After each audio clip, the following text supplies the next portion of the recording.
What do you want to be when you grow up, Olivia? An astronaut.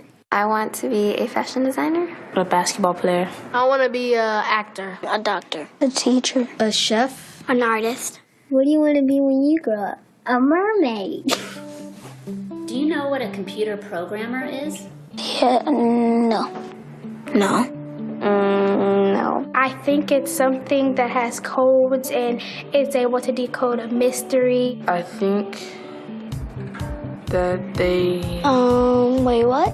Computer programmer?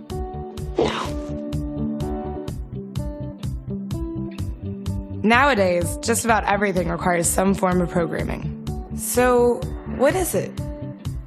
Programming is basically explaining to a computer what you want it to do for you.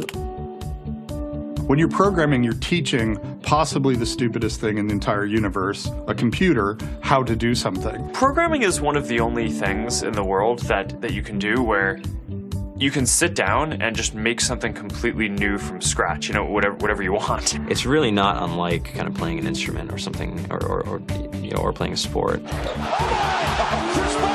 It starts out being very intimidating, but you kind of get the hang of it over time. Coding is something that can be learned, and I know it can be intimidating. A lot of things are intimidating, but you know, what isn't? A lot of the coding that people do is actually fairly simple. It's more about the process of breaking down problems than, you know, sort of coming up with complicated algorithms as people traditionally think about it. Well, if it's fairly simple, why aren't there more of us doing it? Over the next 10 years, there will be 1.4 million jobs in computer science, and only about 400,000 grads qualified for those jobs.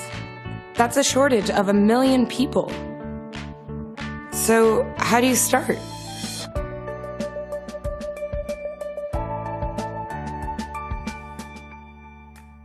I was obsessed with maps when I was a kid, and cities specifically. So I taught myself how to program. I had a very clear goal of what I wanted to do, which is to see a map of the city on my screen and play with it. Put things on the map, move things around the map. See what was happening in the city, how it worked, how it lived, how it breathed. The best early thing was actually using software to decide when the classes in my school would meet, and that put me in a position to decide which girls were in my class. The first program I wrote asked things like, what's your favorite color? Or how old are you? I first learned how to make a green circle and a red square appear on the screen. The first time I actually had something come up and say, hello world, and I made a computer do that. It was just astonishing. When I finally learned a little bit of programming, that blank wall resolved into a bunch of doors, and you open them, and finally you start to open enough doors that the light comes in. And to me, a finished program is like a structure filled with light. All the corners are illuminated. You understand the structure of it. It's a really serene feeling to have completed that.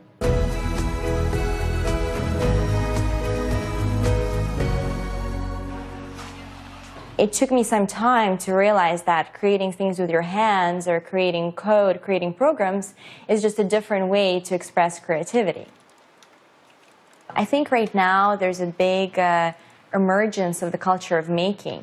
People who make their own scarves and hats, people who write their own apps. Now it's just limited by your imagination and sort of what kinds of ideas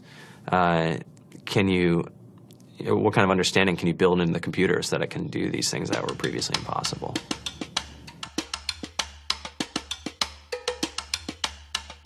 All great things are built in teams when you collaborate with other smart people. You're testing your ideas, you're stimulating each other. That's what makes us successful. It's not some flash of brilliance by somebody who then codes 24 hours a day for 3 weeks. It's what happened. The magic happens when we're all on the same page, collaborating and building something together. There's a much greater need in the world for engineers and people who can write code than there will ever be supply.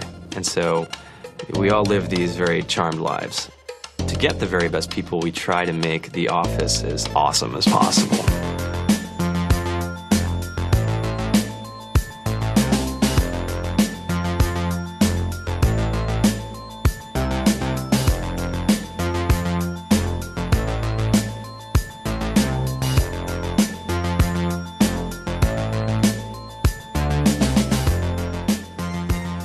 We have a fantastic chef, Free food, breakfast, lunch, and dinner.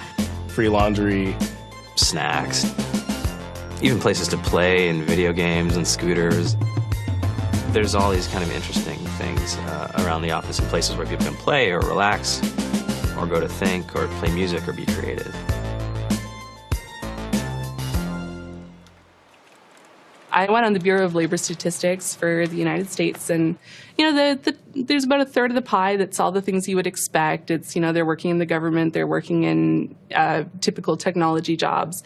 But then, like, the rest of the pie, and it was the majority of the pie, just split down into these little teeny slices of every industry imaginable. And what it is, computers are everywhere. You want to work in agriculture? Do you want to work in entertainment? Do you want to work in manufacturing? It's just all over.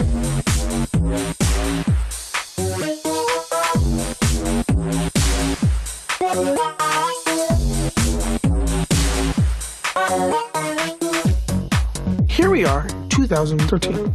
We all depend on technology to communicate, to bank, information, and none of us know how to read and write code.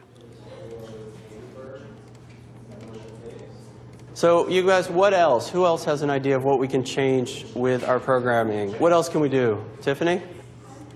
What I saw my students take away from using Scratch and programming in our classroom is that they were willing to push through problems. It really builds critical thinking, it builds problem solving, and it's something that they can then apply to math in the classroom or their reading skills. We integrated science with this programming, and I saw my scores go up 30%. When I was in school, I was in this after-school group called the Whiz Kids. And when people found out, they laughed at me and, all these things. And I'm like, man, I don't care. I think it's cool. And, I'm learning a lot. And some of my friends have jobs. It's important for these kids. It should be mandatory to be a citizen on this planet, to read and write code. I just think you have to start small, right? And I think that's one of the biggest misconceptions about computer science and programming overall is that you have to learn this big body of information before you can do anything. You don't have to be a genius to know how to code. You need to be determined. Addition, subtraction, that's about it. You should probably know your multiplication tables. You don't have to be a genius to code. Do you have to be a genius to read? Do you have to be a genius to do math? No? No? I think if someone had told me that software is really about humanity, that it's really about helping people by using computer technology, it would have changed my outlook a lot earlier. Whether you're trying to make a lot of money or whether you just want to change the world, computer programming is an incredibly empowering skill to learn. To be able to actually come up with an idea and then see it in your hands and then be able to press a button and have it be in millions of people's hands. I think we're the first generation in the world that's really ever had that kind of experience. The programmers of tomorrow are the wizards of the future. You're going to look like you have magic powers compared to everybody else. I think it's amazing. I think it's the closest thing we have to a superpower. Great coders are today's rock stars. That's it.